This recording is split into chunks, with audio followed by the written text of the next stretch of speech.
Chapter 30. 6 billion creators. So many people live in fear. Fear for the present. Fear for the future. Who can deny it, they say. You must be an idiot to deny it. The world is bad. Life is dangerous. But is it really?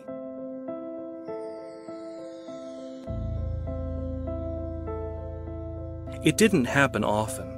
Most of the time, Shaoni was just a playful kid, but now he looked troubled. Shaoni was thinking of the people back home and about the life these people led. They didn't know about this other world that existed around them. They couldn't see it. Nobody had ever told them about it. On the contrary, even, they had been given sunglasses as soon as they were born. Sunglasses preventing them to see what was really there. So what did they see? Shaoni thought of a man he knew. A man who lived in the village, not far from the place where he used to live himself. First thing in the morning getting up, the man would listen to the news on the radio. He was so lucky to have the news, he said. Wouldn't miss it for the world. The news was important. It kept him informed, told him what was going on in the world. Shaoni thought about it. What was this news about anyhow? World news first. A list of events showing misery, accidents, pain, hunger, explosions, and catastrophes. No, said the man. Things weren't going well in the world at all. I'd better beware. I could be the next one to be hit. The next one in line. Then came the local news. A few deadly car crashes to start with. A man escaped from prison last night. The police doesn't know where he is, but he is dangerous. There is a strike at the local plant. 300 people may lose their job. Somebody got severely beaten up at the bus stop. He is fighting for his life in hospital. It could be the bus stop just around the corner, the man said to himself. In his thoughts, Shaoni followed the man as he went to work. Could I lose my job? What would become of me then? Maybe I need an extra insurance to protect me, just in case. Around the corner he stops, waiting for the bus. Is it safe? Is it really safe? There are some people across the street. They are not from around here, are they? Could they be?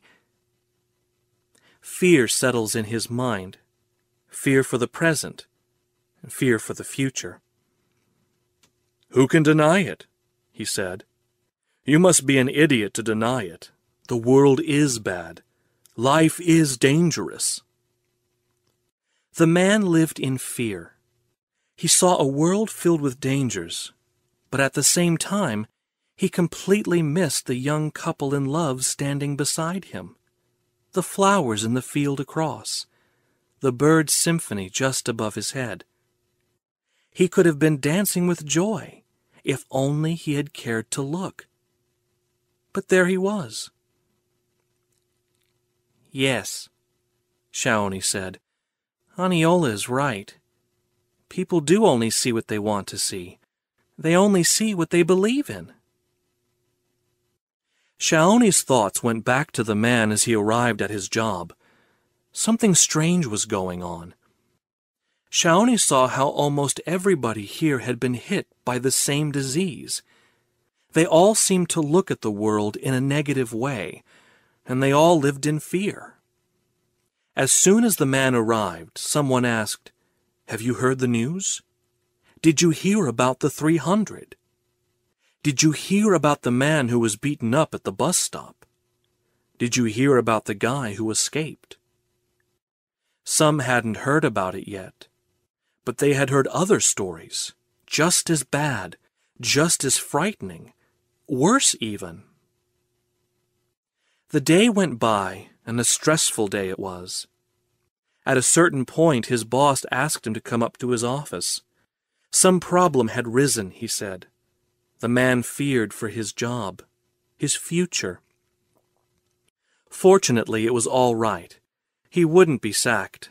It was something else. But it could have been. Just another day, the man thought as he went back home. Now he could wind down and relax. The final stretch. He had to take the bus back, but after that, finally back home. He sat down, switched on the TV, and watched the evening news. World news first. Shaoni thought back of the Sunglass Society.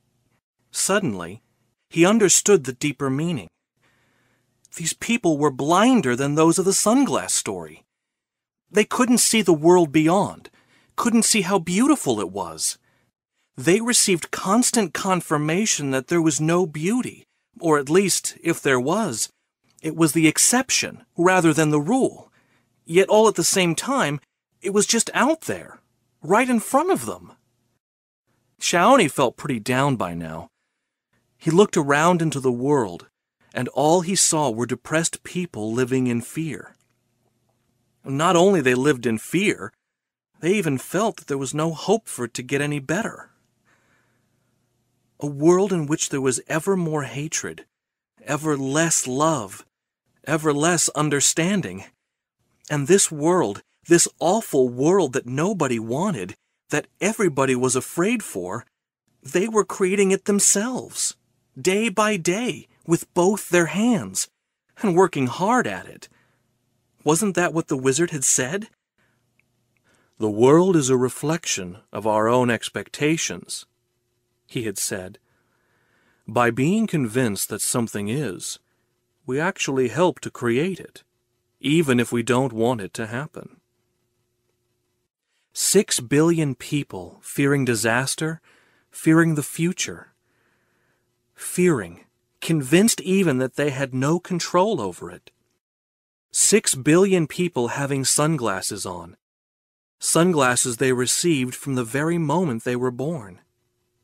6 billion people having a distorted view, seeing a bad world, an awful world, a world to be afraid of, a world getting worse by the day. And disaster, oh disaster, worst thing of all, a world they could not change. So they said, not even if they wanted to. By now, the image had grown into a full-scale nightmare in Shaoni's head. They are creating it by the mere fact of fearing it, he suddenly yelled out. Then, as he saw Aniola's reaction to this sudden outburst, he continued to tell the wizard what had been on his mind. Ah, I can see why you were worried, but you shouldn't. It's not as bad as you think it is. Remember how the man, whilst waiting for the bus, didn't see the couple in love, or hear the birds singing? Could it be that you have the same problem? Could it be that you only see the worried people? Take off your glasses and look, my boy. Look at what is really happening out there. Look around and see. Not at what you fear seeing, because then that is exactly what you will see. Take off these glasses and look again, and then tell me what you see.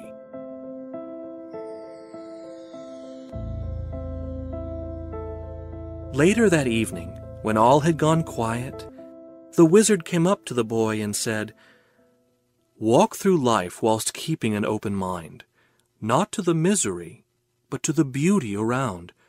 And whatever you do, hear the bird, see the couple, smell the roses. As you do, you will realize that the world is a much better place than most people think it to be." "I already knew that," Shaoni said. "Good," the wizard replied. "Try not to forget it then, when things get rough."